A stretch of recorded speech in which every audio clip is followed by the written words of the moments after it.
CFB25 has dropped their top player rankings. We will also be discussing some college football news and a look back at our recruiting grades compared to the consensus C2C Live right after this.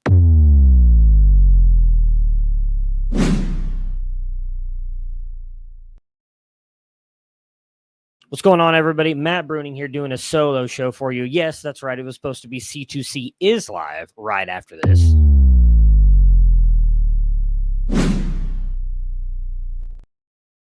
Because I know Austin is watching, and my pay is dependent on how good I am on this show. So please make sure that you guys give us a like and subscribe on the YouTube channel. If you guys listen to this on the podcast feed, it's been a minute since we've gotten a rate and review. Doesn't have to be a 5-star, 4-star, 3-star, 2-star, 1-star, but any review would be awesome. Obviously, I know I'm doing the show, so I know where the stars are going to go, and that's okay.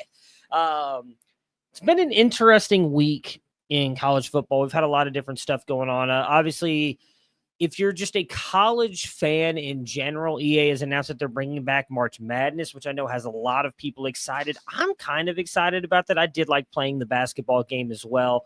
I'm not 100% sure if that's coming out 2027 or what they're going to do with that. But, the college game in general is growing again. It's something, as Felix would always say, like there's a flood coming, and, you got to get the ark ready, the boat prepared. I think it's continuing to grow with the college basketball game coming out now. I mean, the college football game, it's the second iteration. They've made a lot of changes too. I mean, I haven't paid quite as close attention this year as I did last year. I don't know if I'm going to get the game, but it does look good. Looks like they've made a lot of changes. The gameplay looks really good though. I saw that they added Enter Sandman in. Like, the game's probably going to be a lot of fun, so I'm excited for that. And I wanted to jump into that really quick because I saw just the other day EA released some of their top player list here. So the top 10 offensive players, I mean, number 1 and number 2 make sense. They're like number 1 and number 2 in our rankings. And I think probably at least, if not the top 2 off the board, they're both coming off the board in the top 4 or 5. And then as wide receiver for Ohio State, Jeremiah Smith, and wide receiver for Alabama, Ryan Williams. They're the top 2 ranked offensive players in the new CFB26 football game. And again, makes total sense with what Jeremiah Smith was able to do last year as a true freshman, and Ryan Williams. I think in our circles, right, in the fantasy circles, Ryan Williams gets a lot of love for what he did. I don't know that he does in the college, some of the other college football realms, like I have no doubt Alabama fans, probably like Georgia fans, Tennessee, like SEC fans in general are giving Ryan Williams his flowers and talking about him. He had a phenomenal freshman year. And to pull the Braylon Allen, we should probably give him some credit in the fact that he transferred up. Like, he should be entering as a freshman this year, and he was able to do that last year. It's just incredible what he was able to do. It's going to be interesting to see what he looks like now in this new Alabama offense with a new quarterback and Ty Simpson, who I'm not 100% sure is going to be that good. But, I mean, I don't know that he's going to be a worse passer than Jalen Milroe, and Ryan Williams was pretty darn special as a true freshman in that offense. So it's going to be fun to watch him. Definitely one of the players that I'll be watching. Maybe I can get Austin or Chris to jump on here with me for a show here in the near future. We can talk about, like, the top players we're looking forward to watching at each position. You really sit down and think about it. And the day of the recording of this show, the day it's coming out on the podcast feed and on YouTube, July 2nd, we're getting pretty darn close to college football kicking off. So it's going to be exciting. The summers kind of sometimes feel like they drag on with no news and no excitement and everything for certain college football things. Then you turn back and look at it like, yeah, the season's here. Like, it's right around the corner. Speaking of, we're just going to go all over the place. If you are watching this or listening to this on July 2nd, 3rd, or 4th, our CFF guide is dropping on July 4th. Make sure to head over to campus2canton.com to check that out. In my opinion, it's the best in the market. And I know there are other ones that do a great job. Fantasy Points does a great job with their stuff. The CFF guide, CFF site does their CFF guide, is incredible what they do as well. So I don't want to shortchange anyone. I'm sure, you can just look at it as I am a biased person. I do work at this company, am a founder of the company. What Jared and that CFF team do is it's incredible every year. It's the one guide that I make sure to go over every year because it just shows me and teaches me a lot about players that I don't I don't want to say don't pay attention to, because I do try to pay attention to every player in college football. It's also really hard just to do that. And anybody who says they know every player, I think is probably lying to you a little bit. But they have such a central focus, right, on just the fantasy side of things from the college fantasy side, and just kind of like who's going to be able to produce for you. Like, you need to know that. You need that knowledge to win a C2C side. As much as we love to, pay attention to the freshmen, which is kind of where my focus has shifted over the past year with Austin. Paying attention to the incoming freshmen, the freshmen a year out, and like the Debbie guys, the top players we think are going to get drafted, because those are the guys who kind of like are the top of our rankings. One of the things I've really tried to shift over the past year and a half to almost 2 years is really doing a better job of integrating those high-end CFF guys into my rankings and where I think they should rank among those guys, because especially on I'll say at the running back position, we've seen these guys we thought were just CFF talent go into the NFL, and then whether it's get a backfield due to injury or something else, and actually have a pretty decent run for fantasy for a little bit. It's like even just having those guys on your roster could be a big deal. So what Jared and them do, I think, is just a phenomenal job. I love their guide. Designed by his girlfriend, for those of you who may not know as well. I don't know if I was supposed to shout that out. If so, you might have just seen like a black screen come across as Austin took control of the stream. But yeah, I mean, like, just it's such a great effort what everybody does on that guide. And I just say Jared because he's the team lead of the CFF team for us here. But Nate Marquise, Chris Moxley, Ethan Sowers, Chris K. I really think that's it. I'm not 100% sure. And if I did not mention you, I'm sorry. You have complete autonomy to roast me in our chat. But they do such a great job. It's an incredible product, and so I'm excited to see what this year's iteration looks like. We'll be dropping on July 4th, America. So we'll be dropping on July 4th. So hope you guys get a chance to check it out. If you've not pre-ordered it, go to campstocanton.com. Do that right now. If you haven't pre-ordered, you want to wait for it to drop again July 4th. NIL all 22 members. I know Colin Decker would be a fan of me saying this. You do not have to pre-order it. Please don't pre-order it. It will hit your inbox at midnight on July 4th, and all you have to do is go in and download it. And also, if you don't get that email and you are an NIL or all 22 subscriber, I'm sure you can reach out to Colin Decker, and he will help you with that. But yeah, it's such a great guide. Excited for it. But let's get back to the list here. Number 3, running back Jeremiah Love at a 95 overall. I should have mentioned Jeremiah Smith, 98 overall, Ryan Williams, 95. I feel like Ryan Williams should have been at least a 96. He's better than Jeremiah Love, folks. Jeremiah Love, running back for Notre Dame, had an incredible year last year. I'm going to just say it right here, overrated. 95. He's got a lot of speed. He's a fun, exciting player. And I know a lot of people have him as the top running back in college football. I still don't see it that way. While I absolutely love the player, and he was a guy that we actually liked coming out of high school, and is a running back that, I feel like I've had fairly decently ranked over, our time here at Campus to Canton, the time he's been in college football. But I just find it hard to say he's going to be the number one running back in the class. For me, it's still Nicholas Singleton, and I honestly have Nate Frazier, and I'm pretty sure Justice Haynes. I'm trying to pull my rankings up right now. I do have Justice Haynes and Nate Frazier and Caden Durham all ranked ahead of Jeremiah Love. Maybe Caden Durham shouldn't be ahead of Jeremiah Love. I'll give you all that. But look, he's very much boom bust. He's a very fun running back. I think he's going to do great things for Notre Dame this year, but would not be surprised if he takes a small step back. We'll see what happens. 95 seems a little bit much. You know what doesn't seem like much, though?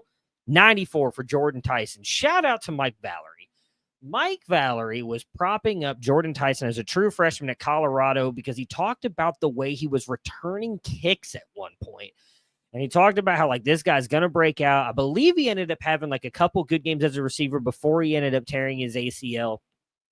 And unfortunately, dude just kind of disappeared for a couple of years because of the injuries. Comes back into that Kenny Dillingham system at Arizona State with quarterback Sam Leavitt. And dude just thrived. And I think he is in for a massive season.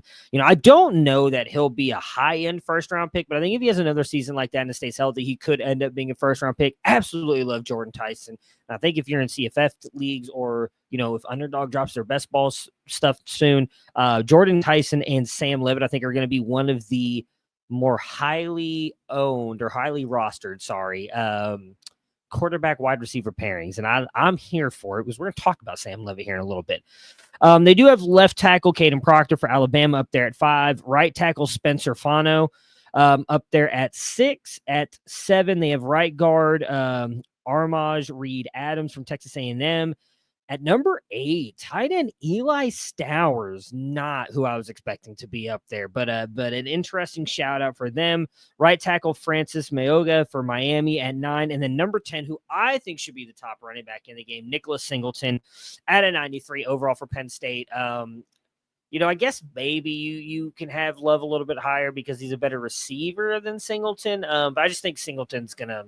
I guess, I'm thinking from camp perspective. Like he's just the better NFL, in my opinion. So those are the top 10 offensive players.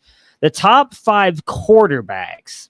This is where things get interesting. I disagree with 3 players on this list. Number 1, probably no shock. I'm just going to stick to my roots here. Cade Klubnik, 92 overall. He probably deserves to be in the top 5. I don't want to say he doesn't deserve to be in the top 5, but number 1 overall, I don't know that I can get there. I do also find it interesting that Arch Manning nor DJ Lagway are in the top 5. But again, maybe we're looking at this too much from a fantasy football perspective. Number 2 is LSU's Garrett Nussmeier. Number 3, Penn State's Drew Olar. Number 4, my guy, Sam Levitt, Arizona State. Number 5, Lenora Sellers, South Carolina. Now, they're all ranked fairly close within each other. Cade Klubnik at a 92, as is Garrett Nussmeier, Drew Olar, and then Sam Levitt and Lenore Sellers both at 91. Again, I find it interesting that Arch Manning is not up there in the top 5. I get it in a way, again, because we haven't seen a ton of them. And really, even last year, most of the time we saw him, it was just running the ball, right? It was not even passing the ball. I still believe in Sark and everything else there. Very curious. I'll be honest, I have not seen if they released like a top 10 of quarterbacks, and so maybe they're right in there. All I saw was the top 5. So I'm very curious as to, where guys like some of the freshmen might end up landing. Like I said, I already mentioned Arch Manning and DJ Lagway. In my opinion, if it were my 5 off my rankings, Arch Manning, DJ Lagway, Bryce Underwood, Lenora Sellers, Keelan Russell would actually be my top 5. But I'm very high on those 2 freshmen. But I get, Sam Levitt, Lenora Sellers. I honestly get 4 of them. Drew Olar in the top 5. I don't get at all. He's shown nothing at the college football level to be deserved of a top 5 rating in the video game. This is like Donovan Edwards at Michigan all over again, except Donovan Edwards was, I would say, at least a worse player than Drew Olar. So I somewhat get it, but that part is what it is. I'm not trying to tear these players to shreds here. But yeah, some of the quarterbacks I'm looking forward to finding out where they're ranked. Again, Bryce Underwood, Keelan Russell, the 2 freshmen, Houston Longstreet, USC's true freshman. I'm very interested to see where he goes. Josh Hoover for TCU, Avery Johnson, Kansas State, John Mateer, Oklahoma, and DeMond Williams for Washington. Those are kind of the guys I'm really intrigued to see where they end up landing on this list. And if I do end up getting the game, those are some of the quarterbacks I'm really excited to try and play with, because I think that they're going to be, some of the more exciting players overall to play with. The top 5 running backs, already mentioned, obviously Jeremiah Love and Nicholas Singleton, because they were in the top 10 players overall. At number 3, Louisville's Isaac Brown, which I was not expecting. Number 4, Washington's Jonah Coleman. And number 5, Mekhi Hughes. Again, it's an interesting list. I get why Justice Haynes was not in there. He's really not shown anything. I still think he's a very talented back, but did not show much at Alabama. That being said, why isn't Nate Frazier in there with what he did as a true freshman at Georgia? Can catch the ball, really good runner, going to be the guy for a team that we've seen typically runs the ball at least 50% of the time, if not in that 48%, right? Kirby's not afraid to have a very good run game. Nate Frazier not being in the top 5 and being behind Jonah Coleman, Isaac Brown, I guess I kind of get Mekhi Hughes. I do think he's going to be really good for Oregon. Again, very interesting list here for EA Sports. If it was my top 5, it'd be Nicholas Singleton, Nate Frazier, Justice Haynes, Jeremiah Love, and then Darius Taylor from Minnesota. So Again, a couple players that I'm very intrigued to see. Bo Jackson out of Ohio State, Usman Chroma, both true freshmen going to Florida State. Quentin Joyner, who's now over at Texas Tech. He's a player I'm really interested to see where he lands. Yeah, that's really about it. Like, I got Jonah Coleman all the way down to running back 23. So that's just, yeah, it's interesting. I'll put it that way. Wide receivers, we already know. I just saw the list. Sorry. We already know 3 of them: Jeremiah Smith, Ryan Williams, Jordan Tyson. The other 2, Elijah Surratt, Indiana, Eric Rivers, Georgia Tech. Okay. Interesting. So no Antonio Williams, no Mekhi Lemon, no Cam Coleman, no TJ Moore, no Brian Wesco, no Ryan Wingo, no Denzel Boston, no Eric Singleton. Like, I mean, I get it. Like, very interesting list. We'll put it that way. All those guys, I think, should have all been rated higher. Corian Moore, Nick Marsh, another guy that I'm interested in seeing where he goes. Lotsier Brooks. Yeah, Elijah Surratt all the way down at wide receiver 23 for me. I'm going to be honest, I don't even know where I have Eric Rivers ranked, but it's definitely an interesting list. Again, not trying to say that, whatever, that they don't deserve to be up there. All very good players. Just a very, very interesting list for me. But that's all that I saw on the EA stuff.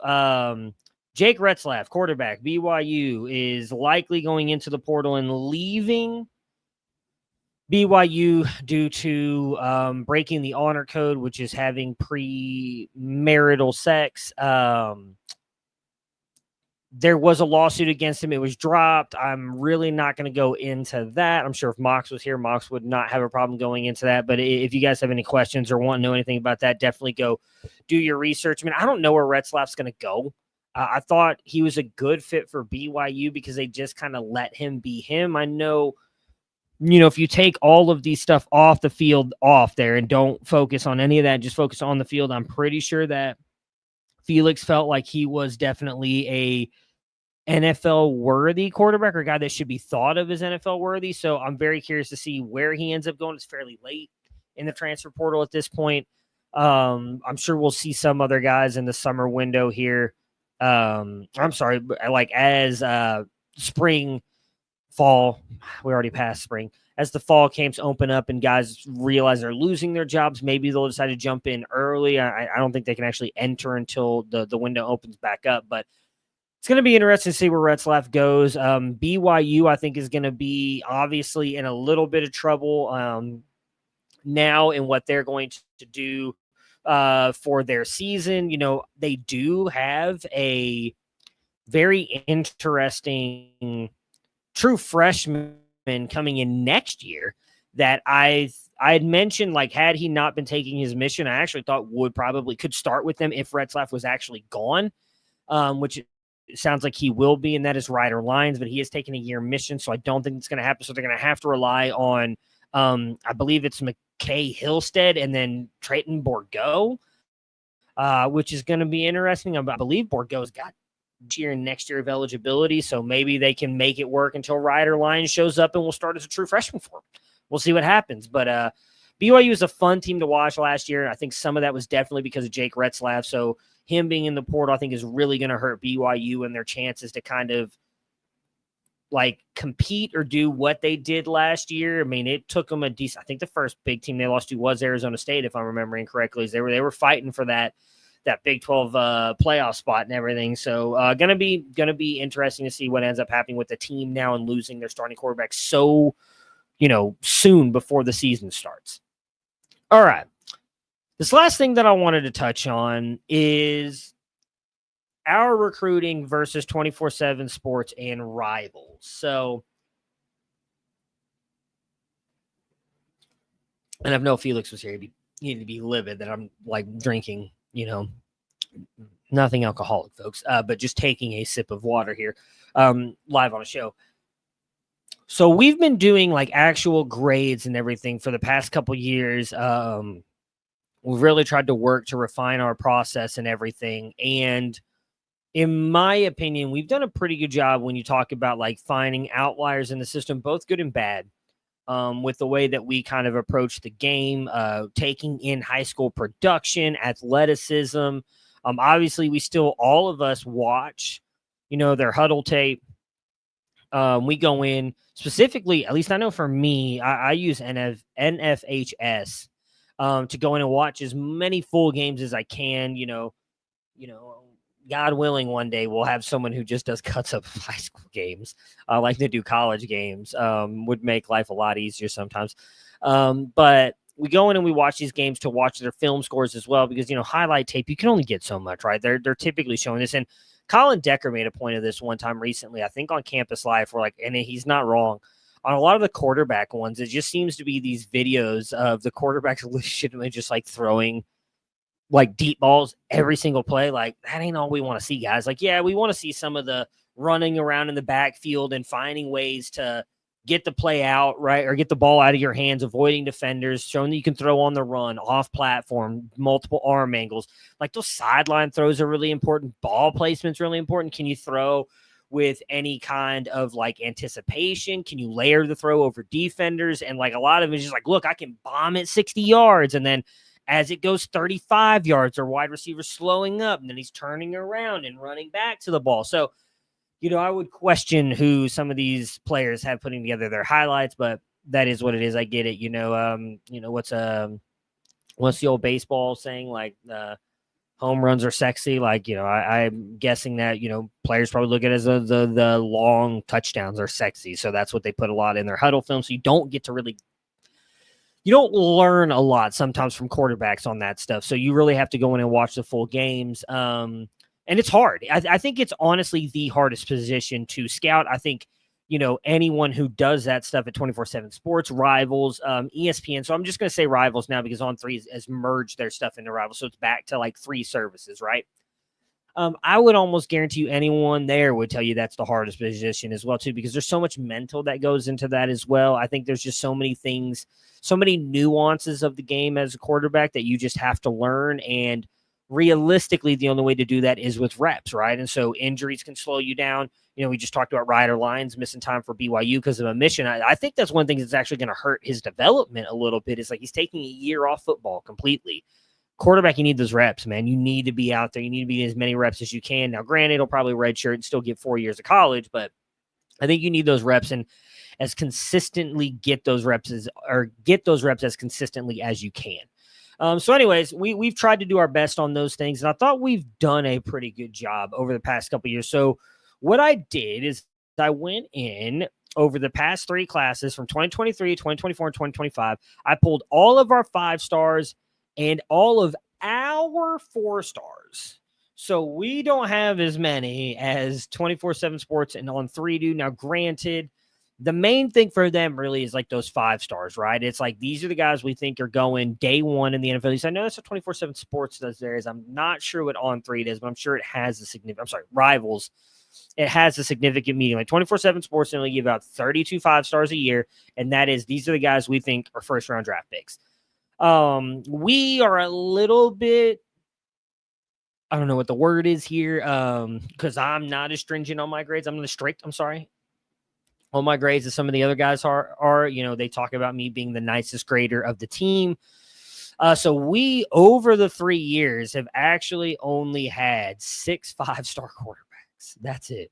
And all of them, except for one, pretty good. There's one that we missed out on, and I will take ownership of that when we get to that player, because I know it was my fault on that player. But so we should have 7. But again, so what I did for this exercise is I went in, I put our grade for what we had of them, just kind of the rank we had them in their class, and then where it ranked up with 24/7 Sports and Rivals, just to kind of get an idea of some of the differences, but also some of the similarities between us and them, and just kind of going through and kind of just using it as a thought exercise on certain things for us. As again, I think we've nailed some of these lower end guys as being like, hey, this guy's gonna be good as like a 3-star, but we have had our misses, as does everybody. I think we should point those out and not forget. And we're gonna get to one pretty early in the list. But number 1, the highest graded quarterback we have ever had at our company and the existence of our company in the past, we're going into this November be our 5th year, which is insane to think about. But we've only been doing the freshman supplemental guide for technically 4 years. So, and maybe I should have put the 2022 class in here. I didn't, because that first year we just, like, full transparency here. The reason I'm going to be on, I don't remember if everybody actually at the company remembers this, but I know I was the one who suggested the freshman supplemental guide, but we didn't have a true process for that yet, because by the time we decided we were going to do it as a company and try and get it out before freshman supplemental drafts, like, we had kind of aimed it as like we wanted it out in February type of thing. March. And so when we were working on it, we hadn't really developed a full process yet. Now, but I don't want that to sound like an excuse, so I will at some point go back and add the 2022 class and see that. But that year we really just went it based on like solo. Everybody kind of went off their own criteria. We all just ranked the players, and then we just kind of discussed and ranked them together. And then that was it. And we put them together. Where now, like I said, I don't want to dive too deep into our process, but like we have a much more thought out and a more stringent process that requires a lot of like thought process, a lot of, Alan True, who we've had on the show multiple times, and he talks about how they do these calls all the time, right? Their recruiting teams, their scouting teams, I guess is probably what they call them. And they talk about all these players that move up, down, left, right, front, right, center, however you want to call it, right? And we do the same for the most part. We're constantly talking about these things. I'm really interested to see how these next couple classes end up with adding some of the new members to the recruiting team that we have, because they both bring different processes to scouting recruits, which is always interesting to me. I love getting people whose viewpoints are different than mine, because it forces me to look at different things. And, I've had to for the past 4 years listen to Austin and Felix yell at me about how I'm wrong about these things, which is fine. But like now adding and Matt, big wide receiver guy. It's so funny sometimes listening to him, because he's such a nice person. Like, he really is. But there's like times that it's not just me. We'll put a player in the chat and he's like, "Nah, you're just wrong." And he ends up usually being right on that stuff. So it's funny. But adding Woody and Marcus this year to our recruiting team, I'm very intrigued to see like just how their processes play out so far in this football season, and kind of how the class for 2026 comes together. We've already gone pretty deep, and I think Woody and Marcus are probably even deeper into the class than I am. I'm probably, unfortunately, the furthest behind out of everybody on the team in grading players and everything else. But I am excited for the high school football season to get here. I want to say it kicks off toward the end of August.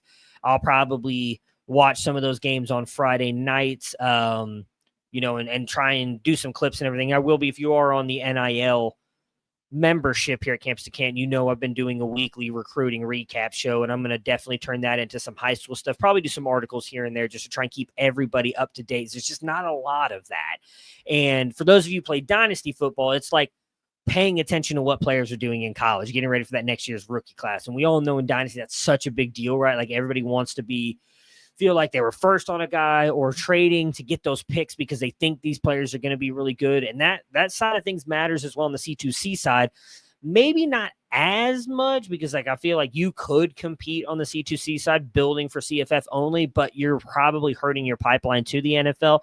So there's definitely different ways to approach it, but definitely something I want to do better for our members, and giving them just kind of like a all around thought process on these players. And so keeping them more well-informed about the high school players. All that being said, so Bryce Underwood comes in as our top-graded quarterback ever at the website so far. We had him as QB1 in the class. Both 24/7 Sports and Rivals had him as QB1. I don't think that was unexpected by anyone. Our number 2 highest-graded quarterback ever, and here's the one that we definitely got wrong, Malachi Nelson. We had him as QB1 in the 2023 class. He was QB5 both for 24/7 Sports and Rivals. Was a 5-star for both of them. He was a 5-star for us. It was a miss by all 3. Now, some would argue that shoulder was probably never healthy. Goes into USC, never really gets the chance. Obviously transfers to Boise State, gets beat out by Madsen Maddox. transfers to UTEP. Don't even believe he's going to start at UTEP. Don't know what happened, because watching that guy play, I'm pretty sure he was at Los Alamitos. Like, he was good. There was definitely some games I remember watching him and being like, man, am I putting too much into a couple really big games here? But overall, like, he had the arm talent. He was such an accurate passer. I just don't know where it went wrong with Malachi Nelson, but he's definitely our biggest miss overall. The third highest quarterback that we have ever graded, Keelan Russell, here in 2025, committed to Alabama. We had him at QB2. He is QB2 for 24/7 Sports and Rivals. So, again, we were right in line with them on that. Again, a player, we talked about Ryan Williams earlier. Ty Simpson going to be the starting quarterback for Alabama. I'll be very curious to see if Russell gets in at all. I've said from the beginning, I did not think Ty Simpson was a very good quarterback. I remember one of our very early on, it might have been our first year. It was either our first or second year. We do ranking summits every summer. We'll probably actually need to start putting that together for this year. And I got called out by Chris Moxley because I'd Cade Klubnik and Ty Simpson down to like my 50, 60 ranked quarterbacks. I was like, they're just not good. I mean, Cade has been good. I will not, as much as I'd like to say it was against really poor competition, doesn't matter. He still put up a lot of stats. He's very good from the CFF side of things. And I think did and has rebounded his stock in a massive way. I still don't agree with him being the top quarterback in college. I have him in my top 10. And he's probably at some point going to move up. I'm at QB 10 right now. He'll probably move up a little bit more. But anyways, yeah, Ty Simpson, I think I'm still right on and will continue to be right on. Our number 4 quarterback ever graded, Dante Moore, who was originally committed to UCLA. We had him as our QB2 in that class behind Malachi Nelson. He was QB3 for 24/7 Sports and QB2 for Rivals. Both, again, had him at a 5-star. We'll find out. This is a year for him. I do not think he was as horrible as some people make it out at UCLA. I said when it happened, it's funny. Felix and I remember arguing with a lot of our CFF team here that Dante Moore was going to be the starter for UCLA, and everybody was like, I don't remember what the guy's name was. I'm pretty sure he was from Kent State, if I'm remembering correctly.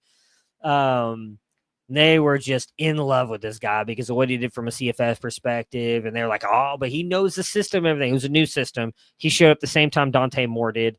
And we were like, yeah, but he can't pass the ball. Like he can throw, he couldn't throw the ball through a wet paper sack, number one. On top of that, like he had no arm velocity. But the one thing I did say, and I'm pretty sure Felix agreed with me on, and it bared out, was not a good system. Chip Kelly's system was not a good fit for what Dante Moore is as a quarterback. We saw that. It did not work out. Will Stein's system is a good fit for Dante Moore. So I expect him to have a really good year this year and still be drafted probably as a first-round quarterback, maybe. I'm not 100% sure on that, but I think he's going to really rebound his stock. So I don't know that was a miss by anyone. Our number 5 highest graded quarterback, one Dylan Raiola, committed to Nebraska. We had him at a 5-star. He was our QB1 in the class. He was 24/7 Sports QB2. He was Rivals QB3. They had DJ Lagway at 1 and Julian Sayin as their QB2.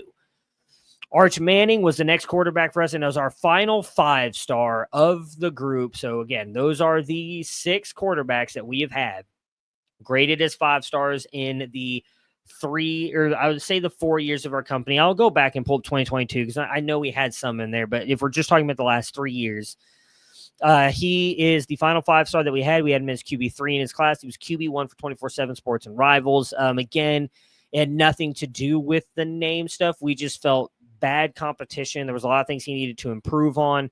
Obviously, he would be ranked ahead of Malachi Nelson today, hindsight being 2020. But still a very good ranking from us. The highest 4-star that we have, and this is the one that I know I messed us up on. And so here's the thing with us. I'm not going to call anybody out because I think Austin would be mad. Mox or Felix would be chanting in the background, call them out. Say names, right? Felix, say names. Say names. We lock our recruiting grades at a certain point, and we never go back and change them, no matter how bad we want to be right, because we understand that we're going to be wrong, and we want to show and picture in a fair and factual look at how we do things. When that drop date comes and it hits, We no longer can change anything, and it's embarrassing to admit, but I want to admit this because it's going to look, I don't think it's going to look bad, but it's definitely going to not be a great thing moving forward for us because DJ Lagway was my QB1 in that class. This one Corey Pereira back to Debbie can anoint too because he was also a DJ Lagway QB1 thing. And I forgot to go back in and adjust his grade after I'd gone back and watched him toward the end of the season. We were finishing up our guide and everything, and I forgot to go in and there was a couple players I was supposed to go back in and change their grades to the updated one so that we can get the updated list. He did not. So he ended up coming in at a 0.799, which is a high-end 4-star for us. Would have been a 5-star. I don't know that he would have jumped Dylan Raiola. There was still a lot on the team that had Raiola as QB1. But Lagway would have been a 5-star, and I think he deserved to be there. He's QB1 for 24/7 Sports and Rivals, and was a 5-star for both of them. The next highest graded player, this one surprised me a little bit. 2025 quarterback, Ohio State, Taven St. Clair. We had him as a 3rd-ranked quarterback in his class behind Bryce Underwood and Keelan Russell. But he is QB3 for 24/7 Sports and Rivals as well. I think there's still some stuff that Taven St. Clair needs to work on. And I don't think he's anywhere near the finished product yet. I had a different quarterback ahead of him. I actually believe St. Clair was my QB4 out of these guys. But yeah, pops up as QB3 for us. The QB4, another 20, or I'm sorry, we'll just go in the 4-star range, right? So then our QB3 for 4 stars here, Deuce Knight, another 2025 quarterback. I had him lower than Taven St. Clair, and the player who I'm going to talk about next, I'll just say is Houston Longstreet. That was my QB3 in the 2025 class. Love Houston Longstreet. Just for some of the off-the-field stuff for Deuce Knight that really scares me. We had him though as QB4 in the class, and the interesting thing was I think Rivals and 24/7 Sports came around on that as well. Nobody had Deuce Knight over Bryce Underwood. But there was some talk early on from some of the other services about having Deuce Knight up there as maybe QB2 or 3. He dropped all the way down to QB6 for 24/7 Sports and then QB5 for Rivals. Still ranked as a 5-star. For Rivals, he was a 4-star for 24/7 Sports and a 4-star for us. So a little bit of discrepancy there, but definitely a player that has the tools to be, honestly, really special. The next quarterback for us was Houston Longstreet. We had him again as a 4-star. QB5 in his class. He was QB4 for 24/7 Sports and Rivals and a 5-star. And that's where I get it. And he was kind of being held down by a couple graders. I did have him as a 5-star. Love the talent, love the player. I think he's going to fit in this system incredibly well. Not really much else to say about him. Just Longstreet's going to be fun to watch.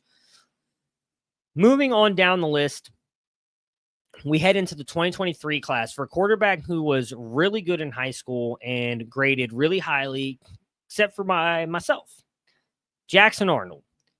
We had him at QB4 overall in the guide. He was QB4 for both 24/7 Sports and Rivals. He did get a 5-star rating for both of them. He was only a 4-star for us. We held him as a 4-star. And that was due to kind of some concerns about the arm, athleticism translating to the college football level, among other things, which I think have been proven out to be fair. I wish some of the team would have been harsher graders on him like I was. I'm pretty sure I had even Sam Levitt ahead of him and Aiden Childs.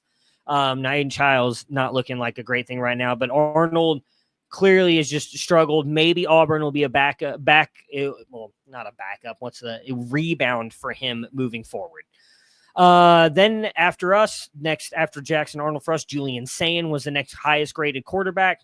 He was QB3 in his class of 2024. He was QB3 for 24/7 Sports, QB2 for Rivals. They both had him as a 5-star. We had him as a high-end 4-star. So kind of in lockstep there with them. And again, most of these guys so far, outside of Nelson, I don't think you can write anything on him, right? Like nobody was right or wrong. Arch will find out this year. Dante Moore this year. Raiola was good. Lagway was good. So on and so forth. I think Arnold, we can write the story that all of us were wrong on Jackson Arnold, Campus Canton, 24/7 Sports, and Rivals, but maybe I'll be proved wrong. Nico came in after Julian Sayin, still as a middling 4-star for us. He was QB5 in his class for us. He was QB2 for 24/7 Sports and a 5-star, QB3 for Rivals and a 5-star. So we were a little bit lower on him. Our biggest issue with him was just didn't feel like he was very much a see it throw at quarterback. He didn't know how to throw with not layering. What's the word I'm looking for? Like taking something off there when he didn't need to. Felt like he always fired his fastball in everywhere. And I kind of feel like he still does that. UCLA is going to be a very intriguing fit for him. It is a more pro-style offense. I'll be excited to see if they're able to kind of help him rebound his stock a little bit and possibly turn him into a NFL possible quarterback. The tools are there, but he's got to produce it on the football field and honestly look better than he did at Tennessee. So our next quarterback is one of my favorites, Matt Zollers. Excuse me. Going to Missouri. He's currently our 14th highest ranked quarterback. We had him at a 4-star, a little below a middling 4-star here. QB6 in his class. He was QB9 for 24/7 Sports and a 4-star, QB10 for Rivals and a 4-star. So we only had him a little bit higher. God, I can't wait to watch this kid play, though. I think it could possibly happen this year because Bo Prabula is probably going to suck. So I'm excited to see what Matt Zollers can do. I think the sky's the limit for this kid, or ceiling is the roof, as Michael Jordan would say. Here is going to be one of the biggest differences that you're going to see, and one that I think we absolutely nailed. And I want to give a shout out to David, still on our recruiting team, does a lot of stuff on the behind the scenes, used to be on the official with Alfred and Matt. He was the first one that ever pointed out Sam Levitt to any of us. And this was when he was at Westland High School in Oregon. We watched him. The whole company fell in love with this kid. I had him graded the highest out of this group, and I feel like I get a lot of fanfare for liking Sam Levitt, and that's probably more so because I said he was going to have a good season with Arizona State and Kenny Dillingham's. I think if you really look at what Dillingham has done with his quarterbacks, it's actually been pretty impressive. And that ended up being right, but I want to give our roses to the entire recruiting team because we all love Sam Levitt. There was not a single person on the team that was like, nope, this kid's not it. We had him currently as our 15th ranked highest quarterback ever at the website. We had him as the 6th ranked quarterback in his class overall. As a 4-star. 24/7 Sports had him at QB 18 and a 4-star. Rivals had him at QB 24 and a 4-star. And all I'll say on that is, again, I'm not going to say any names or call it anything.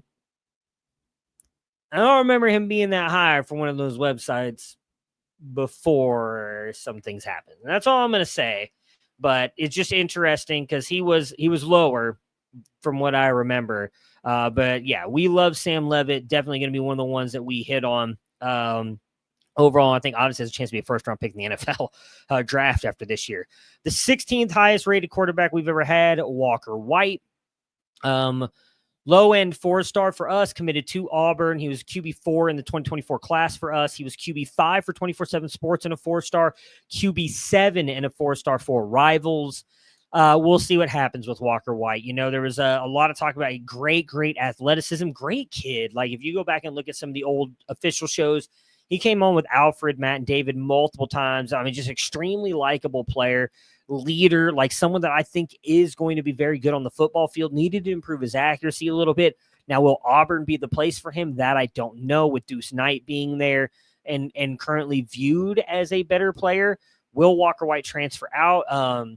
It's funny. I don't remember who made this joke. It might have been Chris K in our company Slag saying that like Walker White was the one player that in everybody's CFB25 won a Heisman at some point and was always at a different school because like he just transferred out to random schools and then ended up winning a Heisman. He's a very, very talented player. I think once he gets on the field, he'll show that. 17th highest graded quarterback for us, Jaron Kiave Sagapuatele, going to Cal or committed to Cal. Again, low-end 4-star for us. We had him as QB7 in his class. He was QB7 for 24/7 Sports, QB6 for Rivals. Both had him as a 4-star. Luke Kromenhoek, the 18th highest graded quarterback for us all time. We had him as a low-end 4-star, obviously committed to Florida State. He is no longer at Florida State. Did get to play, obviously, a little bit as a freshman. We had him as QB5 in his class. He was QB4 for both 24/7 Sports and Rival 4-star for both of them as well. We'll see. We'll see what Croman Hawk has. Definitely a player that I liked. I still think that he's got a chance to be the starter this year for Mississippi State. Even though I know some don't agree with that, I think he fits that offense really well. But we'll see. I think he's got the tools, just needs some time. The 19th highest graded quarterback we've ever had, Lincoln Kineholz, who we loved a whole lot more. And I can't remember where's, I want to say it was Washington. It might have been Washington State. I don't remember where he was committed before. Ended up flipping to Ohio State. Still, we love the player. Thought he was really good. QB7 in his class in 2023. 24/7 Sports had him as their QB11. Rivals had him as their QB15. Both had him as 4-stars. Avery Johnson, 20th for us, 20th highest graded quarterback. 4-star for us as well. Low-end 4-star Kansas State. We had him at QB8 in his class, right in line with the services. 24/7 Sports and Rivals both had him at QB9, 4-star. This was an interesting one for me. These next three, and one's going to be look bad. And that's more mine and probably Mike Valerie's fault. Sorry, Mike, for throwing you under the bus with me. Misery loves company. The next one, though, was interesting. I did not remember having this player graded that highly. I did like him and still do like him and think he's the future at Penn State, but didn't realize that we had Ethan Grunkmeyer as I knew we had him as a 4-star, but as of right now, again, excluding the 2022 class, he's 21st highest graded quarterback for us as a company. It was very interesting. We had him at QB6 in his class. 24/7 Sports had him at QB8. Rivals had him at QB9. All of us had him as a 4-star, though. Same with Air Nolan, who came in at 22 for us. 4-star, we had him at QB7 in his class. He was QB7 for 24/7 Sports, QB5 for Rivals, both a 4-star. But the big one, I fell in love with this kid. This was when we were still working out, like how much strength of schedule mattered, production mattered. I loved what I saw on the film. I'm just going to put it that way. I thought he looked incredible. I thought he was going to be, honestly, a great fit for Texas A&M. Still think he could possibly be a great fit for Texas A&M. We'll see. About really a year. Miles O'Neal.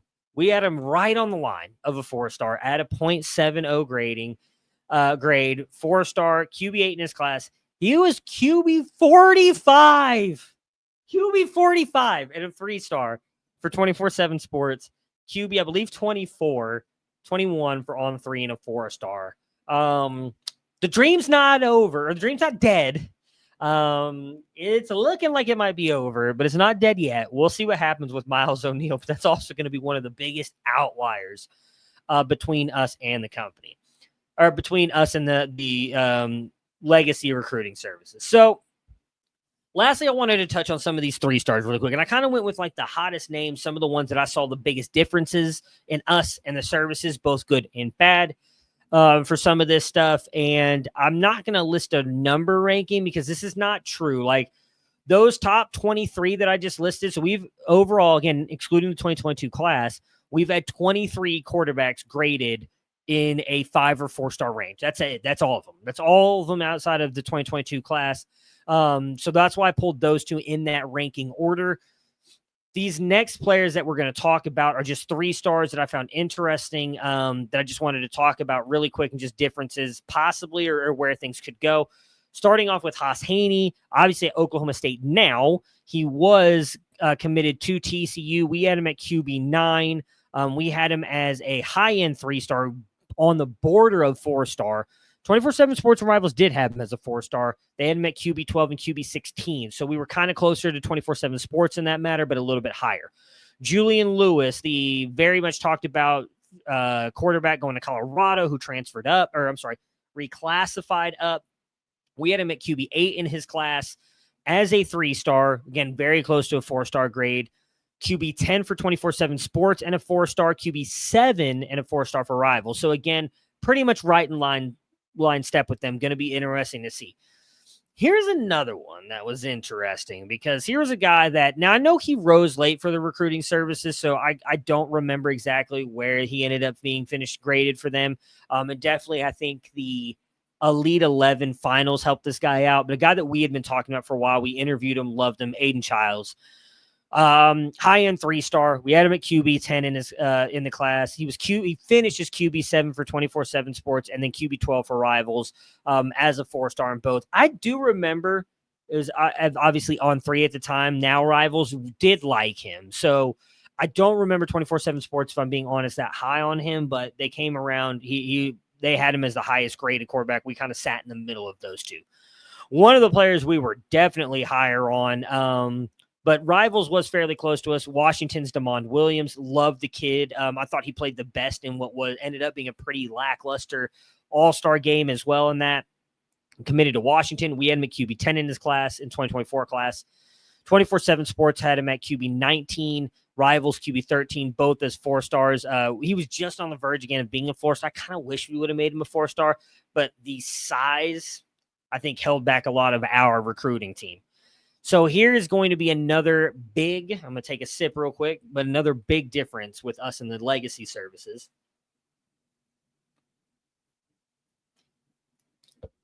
It's a 2025 quarterback, Alex Mansky, going to Iowa State. We have a pretty big difference here. We have him as a high-end 3-star, very, right on the verge of going into like no, he's not really that close to being a 4-star, but still very high-end 3-star. We had him at QB9 in his class. 24/7 Sports had him as QB36, and Rivals had him at QB20. 24/7 Sports had him at a 3-star. Rivals a 4-star. So again, there's a pretty big gap for us. And now I think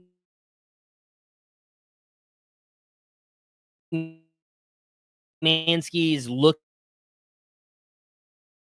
better and better. I mean, I believe they still have J.J. Cole to he just ended up flipping to Alabama. So now Mansky's not going to have to compete with him. So we'll see what happens there. Bryce Baker in the 2025 class. We had him at QB11 and a 3-star. 24/7 Sports, QB12, 4-star.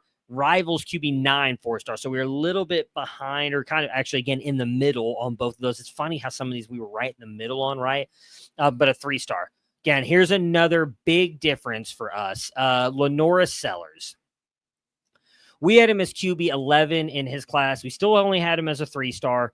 QB34 for 24/7 Sports and a 3-star. QB18 for Rivals and a 4-star. I remember we talked about him. Me and Austin did on a show recently. It might have been Felix was on there too. And they were talking. There was someone in the comments being like, you guys weren't the first on him. Someone loved him since he was like possibly going to Rutgers or something like that. I'm like, cool, bro. But like, we have been on him for a very long time and we were very high on him. So like, I get it. A lot of people, it's all about who's first, but we really like Lenora Sellers. And obviously that showed right there. We were higher than anybody else on him. This one is a little bit interesting. We're different, pretty big difference than one service here. And that is 2025 quarterback Malik Washington going to Maryland. We do like him. We talked a lot about his chance he plays as a true freshman. We had him as QB12 in his class. QB5 for 24/7 Sports. That's the big difference. And a 4-star. Rivals had him at QB11. So we kind of saw each other fairly close there. So a couple of these guys, these next three, pretty big differences in my opinion. Eli Holstein. And I get it. He was really good at Pitt, but when he's originally committed to Alabama, we did not like him at all. Still had him as a decently high grade,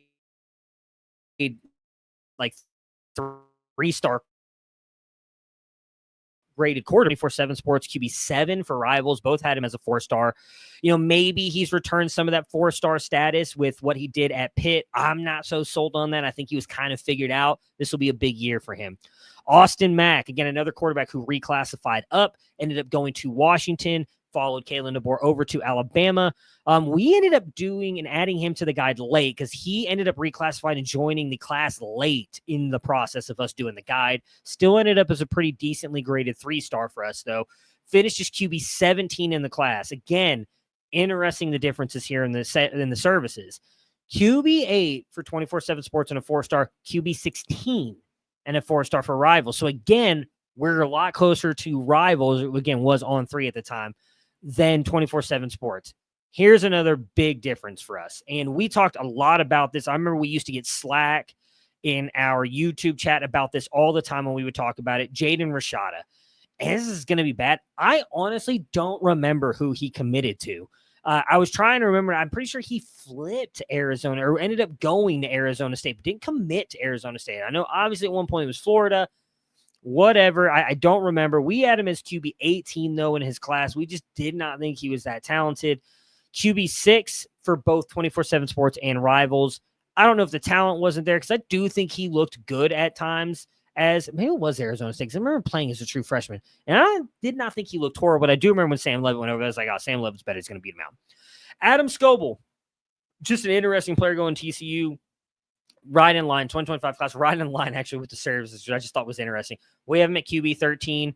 Both services had him at QB 13. Will Hammond was an interesting one for me because I could have swore we were higher on Will Hammond than the services. But we had him at QB 16 in the 2024 class. 24/7 Sports had him at QB 14. Rivals has him at QB 11. Both 4 stars. We had him in like a middle 3-star grade. Isaac Wilson was a quarterback we were not super high on, but we were higher than the services. QB 15 in his class. A middling 3-star. Both the services had him as a 4-star. QB 21 for 24/7 Sports. Rivals had him at QB 19. These next 3 were all pretty big, well, kind of pretty big differences. But this next one, and I've said before, I thought we were going to end up regretting this ranking more than any other player. Probably, maybe not more than Malachi Nelson, although, again, that was more off-field stuff, I think. We really saw Notre Dame CJ Carr much different than the services, and we did not have him graded very highly in that 2024 class. Still was a 3-star, but we had him at QB 19 in his class. He's QB 5 for 24/7 Sports, QB 6 for Rivals. Both had him as a 4-star. We're going to find out these next 2 years where the services, I think we're probably right. I've said before that I thought we were probably a little too harsh on CJ Carr. I thought he was better than what we graded him for. I think he showed that a little bit in the spring game. So we're going to see. But that's one that I think we're going to end up being fairly wrong on. I don't think we're going to end up being wrong on this player. We won't know until next year. But Clemson's Christopher Vizina was a guy we were just not high on. We had him graded as a 3-star. We had him as QB 21 in that 2023 class. 24/7 Sports had him at QB 10. Rivals had him at QB 8. Both had him as 4 stars. And then this one, again, I put this on here because I got to take ownership of where I messed up. I had this dude graded high, much higher than everybody else on the recruiting team, and that is what bumped him up to QB 18 in the 2024 class. We saw him play last year, and he had some moments, but it wasn't at all consistent. That was kind of the problem with him as a quarterback, even in high school. That was one. Michael Hawkins of Oklahoma, obviously probably not going to play this year with John Mateer transferring there. And now with them landing Bo Bentley, I don't know what Hawkins' future looks like because I really like Bo. I think he's a really good quarterback. He's definitely graded high. He's a middling 4-star for me right now. I had Hawkins as graded as a 4-star. It was a low-end 4-star. Bo will be graded higher than him. But again, he finished his QB 18 in the 2024 class. 24/7 Sports had him as a 3-star ranked at QB 35. Rivals was actually right in step with us. They had him at QB 18 and a 4-star. And I think a lot of it was just he was so good at Allen High School. He ended up transferring to Frisco Emerson and just he looked better as a passer, but didn't quite look the same. But yeah, might end up. I'll take the blame. I might end up being wrong on Michael Hawkins. I'm not sure. I still believe in the talent of the player. But that will do it for us tonight. If you like this exercise and you want to see us do it for the running backs and wide receivers, let me know. We could do it for on a C2C live show. Maybe me and Austin can do it for an official show here in the future. But again, I really appreciate you guys tuning in. Hopefully you guys enjoyed the show. Hopefully Austin or Chris will be back next week, so you don't have to listen to me drone on for an entire hour. Outside of that, for neither Austin or Chris, but definitely for me, we will talk to you guys again soon. Enjoy your July 4ths. Have a great day.